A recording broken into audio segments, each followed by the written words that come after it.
Ben Stockwin is CEO and has been established with the Primary Industries Education Foundation Australia has been established with the support of industry, government and education groups to support teachers to deliver food and fibre education in all Australian schools. New South Wales Farmers has been a long-term supporter before becoming a member in 2015. So will you please welcome Ben Stockwin? Thank you very much. I'd like to, as indicated, I'm Ben Stockwin. I'm CEO of the Primary Industries Education Foundation, so I can actually stick to time. I think if it's okay with you, I'll just reduce that to PIEFA. Otherwise, we could be here all day. I'd like to thank the Association for inviting me to speak with you this afternoon, and in particular Matt Brand for the opportunity to bring you up to speed about where we're up to. I'd like to take the opportunity this afternoon and basically just to say thank you to the New South Wales Farmers Association for your support over the years, to give you an update of where that support has actually led us and what the next steps are and how New South Wales farmers can be involved with that way forward. So in terms of what I'm thanking you for, first of all, it's thanking you for your support of primary industries education in New South Wales. We call it food and fibre education. That's the terminology we've determined with the ACARA, the national curriculum body, and that encompasses agriculture, fisheries and forestry. I'd like to thank you for your support across Australia and that now that we're included in the Australian curriculum. And to take, I guess, on a little tour backwards, I think it was in 2007, long before I became involved with the foundation, the annual conference endorsed two particular policies that led to food and fibre production being included as an integral part of a student's education in the Australian curriculum.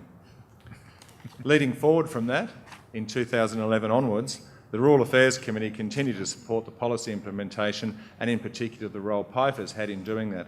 And in acknowledging that committee, I'd like to personally acknowledge Sarah Thompson and Reg Kidd for their efforts in the intervening period, because without their support in particular, I doubt we'll be as far advanced as we are now. So thank you very much to Sarah and Reg. PIEFA was originally established for a whole range of, I think it deserves a round of applause for Reg and Sarah. So PIEFA has been set up and established with a combination between industry, government and education bodies to address a whole range of issues. One of them obviously is the fact that through Western societies, and Australian in particular, that society is becoming disconnected with how their food and fibre is produced. There's also concern about the growing disconnect between city and country. Research such as that produced by the National Farmers Federation indicates that it's around 76% of people who live in the Sydney Basin have never seen a working farm before. And it doesn't take much imagination to know what occurs once a society becomes disconnected from the production of their food. It's not just about knowing where your food comes from, it's associated economic, health and nutrition issues there as well. Quick dig at the Queenslanders there, I'm sure would never see a sign such as that in New South Wales. Most of you will be aware of the work that the Primary Industries Education Foundation has done in bringing this to the forefront. We've conducted a survey of schools back in 2011 that's got some fairly good traction, and you'll be aware with some of those stats. Stats such as 3/4 of students surveyed believed cotton socks were an animal product, 1/4 of students thought yogurt was a plant product, and so on. But it's the last three attitudinal questions that should really give us all cause for concern. The fact that nearly half of Year 10 students surveyed believe farming damaged the environment, and they firmly believe that. Nearly half of the students surveyed in Year 10 didn't link science to primary production, and more than half didn't link innovation to primary production. When you consider that this survey was conducted in 2011, those Year 10 students have voted in the past two federal elections. It wasn't just our own survey, other surveys have cropped up since then reinforcing this fact.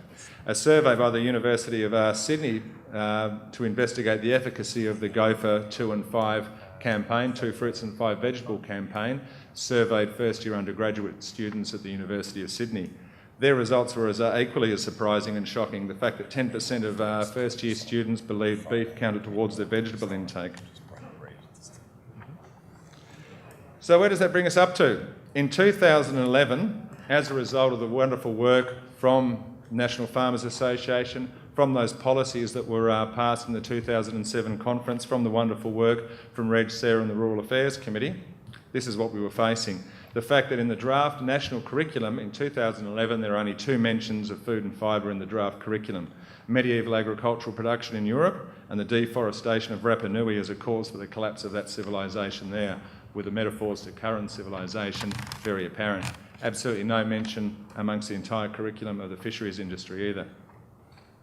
Fast forward, and where are we now? In 2016, the current version 8, I believe it is, of the Australian curriculum has 168 compulsory examples of food and fibre across the entire curriculum. That's embedded through all the mainstream subjects such as maths, science, geography and technology. These are things that teachers need to deliver to their students, and these are things that students in Australian schools need to understand.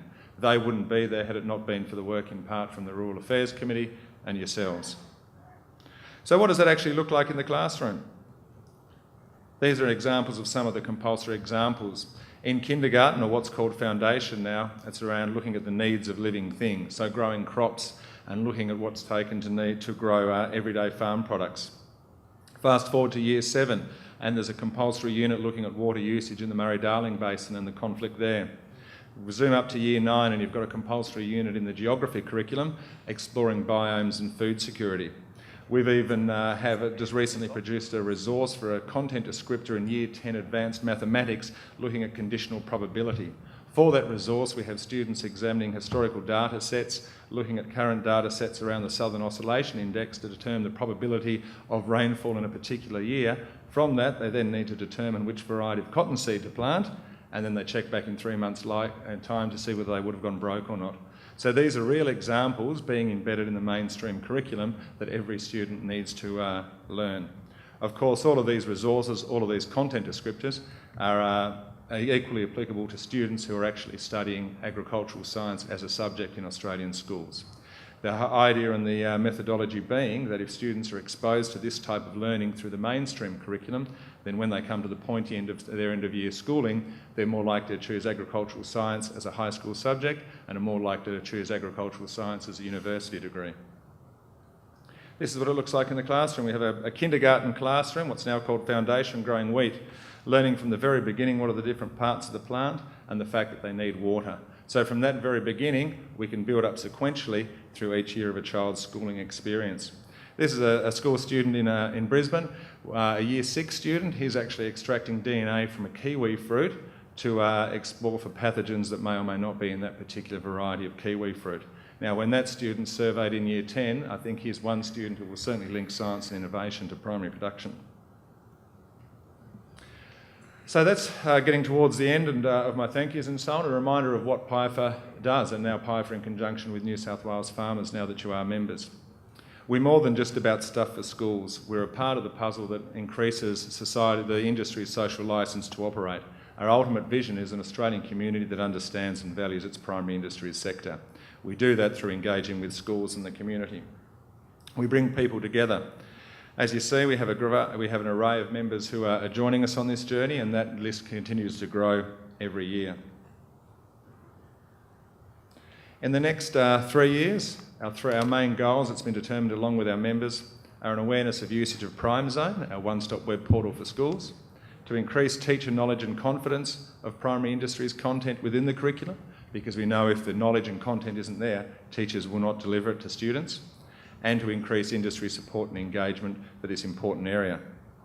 This is our website that we've just recently relaunched called PrimeZone. The aim of this is that this website is for everyone. It's for every teacher in Australia, it's for every school student in Australia, and it's for every industry in Australia to be a part of. Students and teachers can access this for free, where they can come across a wider range of resources about every commodity group that's grown in Australia.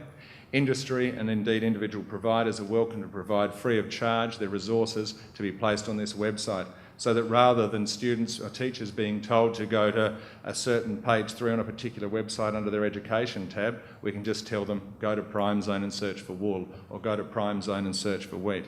That's our ultimate aim within 3 years, to make it as easy as possible for teachers to be able to find the content and to be able to deliver the content. My background is as an educator. Prior to this role, I was a school principal, so it would be remiss of me if I didn't leave you with some homework. Myself and Sarah will be leaving with some. We have some PrimeZone flyers. We'll be distributing these around the tables in the afternoon tea break. What we would love you to do is to be able to, when you go back to your local communities, pass these flyers on to your school, pass these flyers on to your local teacher, tell them to go to PrimeZone, tell them to look for the fantastic resources we have on there, and tell them they need to teach their students about where food comes from. So with that, I'll leave those contact details up there. I'll be around for the next day or so, so if anyone wants to tell us what we're doing right, give us a pat on the back, or tell us what we should be doing better, please feel free to approach myself, or indeed Sarah, who I must confess now, Sarah is now one of the directors of Primary Industries Education Foundation, so if I thought she was on the phone a lot to me when she was just a concerned citizen, you should see her now, she's a director. So feel free to approach myself or Sarah for any comments or questions or concerns during the break or over the next day and a half. So thank you once again to the Association for the opportunity, and thanks, Matt. Cheers. Thanks,